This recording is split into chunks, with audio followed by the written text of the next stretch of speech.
Siapa di antara kalian yang tahu apa itu self-harm? Kenapa self-harm itu berbahaya ya? Terus apa aja sih penyebab dari self-harm itu? Nah, mari kita ulas satu-satu. Self-harm sering diartikan sebagai tindakan seseorang yang sengaja menyakiti dirinya sendiri. Bisa dengan cara menyayat pergelangan tangan, mencubit sampai biru, menggigiti kulit di sekitar kuku, memukul-mukul kepala, dan lain sebagainya. Meskipun terlihat sebagai cara untuk meredakan tekanan batin, self-harm sebenarnya menandakan adanya masalah kesehatan mental loh guys. Self-harm itu berbahaya karena dapat membuat luka yang serius, infeksi, atau malah menambah masalah kesehatan. Buat kesehatan mental juga tidak bagus, dapat membuat depresi atau kecemasan makin parah. Yang lebih tricky, meskipun awalnya mungkin jadi cara untuk menyamankan diri, tetapi justru dapat membuat ketagihan dan akan membuat sulit berhenti. Ada banyak faktor pemicu yang dapat memicu self-harm, termasuk tekanan sosial, trauma masa lalu, ketidakmampuan mengatasi stres, atau gangguan mental seperti depresi, kecemasan, atau gangguan kepribadian.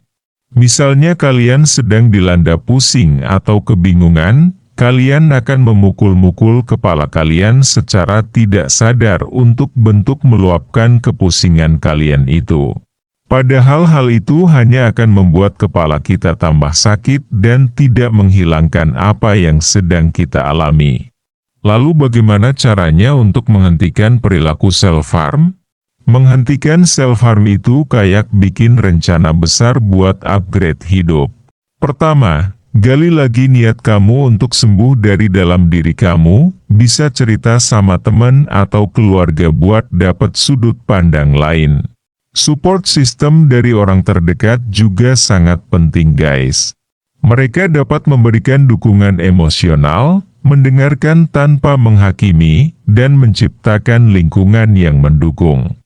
Lalu bagaimana caranya untuk menghentikan perilaku self-harm? Menghentikan self-harm itu kayak bikin rencana besar buat upgrade hidup. Pertama, gali lagi niat kamu untuk sembuh dari dalam diri kamu, bisa cerita sama teman atau keluarga buat dapat sudut pandang lain. Support system dari orang terdekat juga sangat penting guys.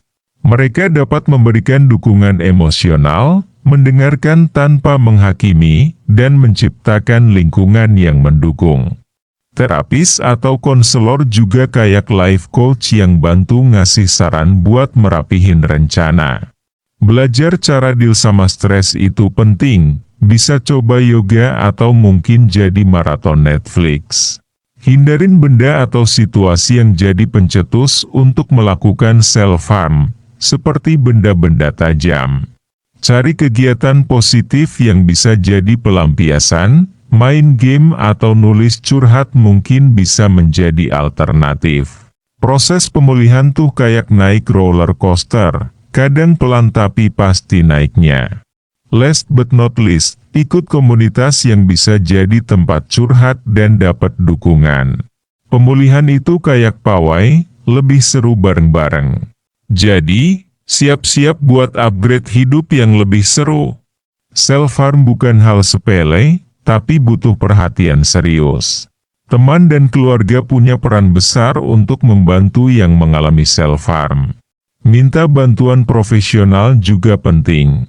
Yuk, kita sama-sama membangun kesadaran supaya tidak ada lagi stigma, agar yang membutuhkan bantuan merasa lebih nyaman.